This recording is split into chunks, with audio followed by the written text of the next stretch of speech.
Welcome to session on pointers and arrays. But in this session, we'll discuss how to implement the array without using the array and using dynamic memory allocation. Using dynamic memory allocation. Let us try it.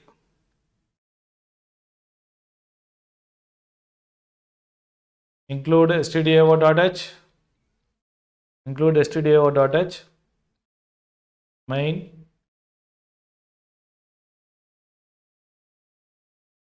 So we use only pointer. Let us declare it as integer star p. Maybe this n also required. We need n, integer n and I. Let us have it them. Again, similarly, similar to the previous program, read the number of elements. Enter the number of elements of the just number of elements. Say /n.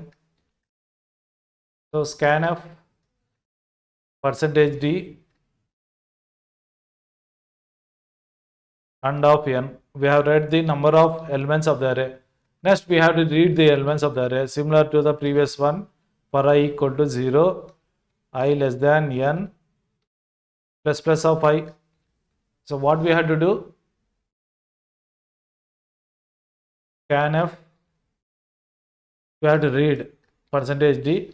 If array was there, we would have written and of a of I, and of a of I, like this. But we don't have array. We have to make use of only pointer. So for that, what we are going to do? So what is and of a of I? If you have pointer, it is equivalent to p plus I. It is equivalent to p plus I. P plus I reference a of I. Reference a of I. Okay, we'll write like this only. But so in the case of array or in the case of pointer also, memory is required. In the case of array, memory is allocated only during the compilation time. So no problem. But here memory is not allocated. So you are trying to store the elements one by one. Okay, you are trying to store the elements one by one. But where do you store? For that, you need to allocate the memory. You need to allocate the memory and make the pointer point to it. Pointer point to it. That can be done like this. Refer to our malloc function. P equal to data type. Here data type is integer. So data type star. Malloc of say n is the number of elements, star size of integer. So this memory, so size of integer into the number of elements, that memory is allocated. Okay, now let us check, let us save it.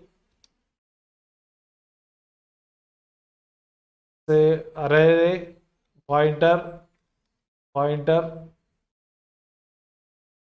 say d.c. Okay, let me compile it. What happens? No problem. Now print it. Okay, you have read the elements. We are not doing anything else. We are going to just print it.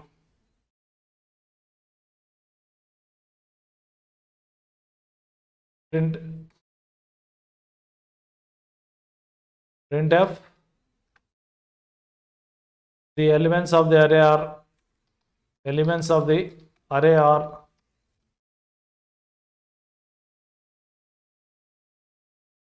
so we are going to print them. So while printing what, we don't need the address. P of plus I represents the address. So we need the value. So star P plus I, it represents the value. So that value is printed. Let us try. Build it. Execute it. Say some 6 elements.